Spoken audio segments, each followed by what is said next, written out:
কেতিয়াবা ভাবিছেনে চৰাইবোৰ হাই ভল্টেজ ৱায়াৰত বহি থাকে যদিও ইলেক্ট্ৰিক শ্বক কিয় নালাগে? নে সিহঁতৰ ঠেঙত কিবা ইনচুলেটৰ লাগি থাকে? আচলতে কাৰেণ্টটো বৰ এলেহুৱা।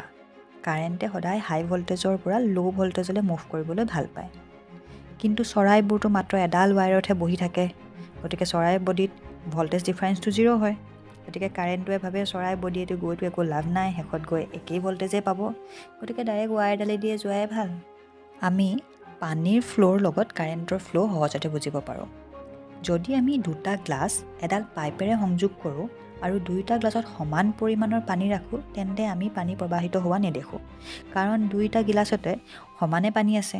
আনহাতে যদি এটা গ্লাছত পানীৰ পৰিমাণ বঢ়াই দিওঁ, তেন্তে বেছি পানী থকা গ্লাছটোৰ পৰা কম থকাটোলৈ পানী ফ্ল' হ'ব, যেতিয়ালৈকে সমান হৈ নাযায়।